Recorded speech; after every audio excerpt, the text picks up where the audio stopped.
You know how they say third time's a charm? Well, this is my third time making falafel and it came out absolutely delicious. Let me show you the recipe. Hi, it's Athena at Gluten-Freeology, where I make gluten-free versions of your favorite comfort foods and some healthy stuff too.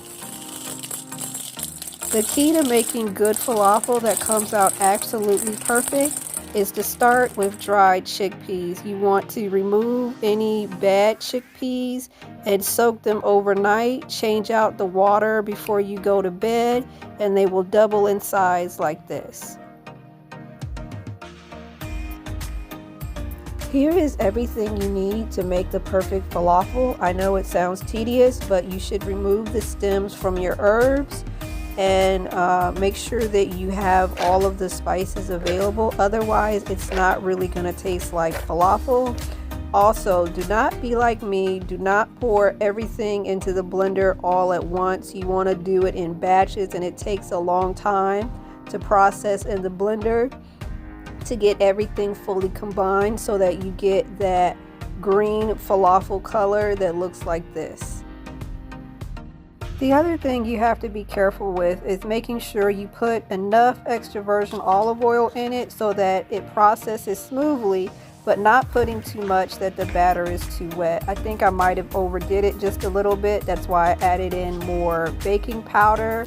But once I got it to the right texture and consistency, it should stick to your hands a little bit, but not to the point that you can't shape it into a ball. You want to make sure that there aren't any big noticeable pieces of chickpeas sticking out, and then you just rinse and repeat and fry it, deep fry it in a neutral oil, and turning it because they float to the top, but you want to make sure they're a nice light golden brown color like this. Now for the tzatziki sauce.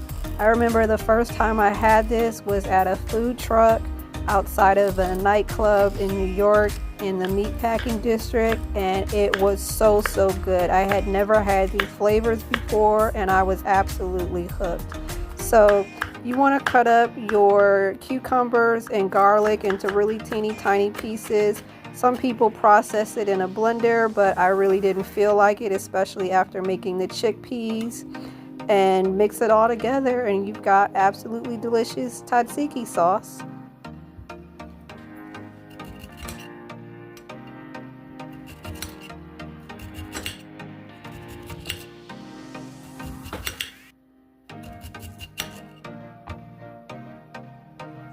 Everybody has cravings, but unlike most people, whenever I'm craving something, instead of going to the restaurant to get it, I like to make it at home for a number of reasons.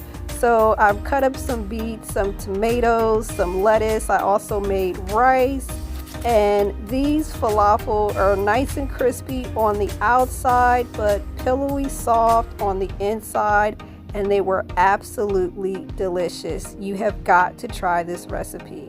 Thanks for watching.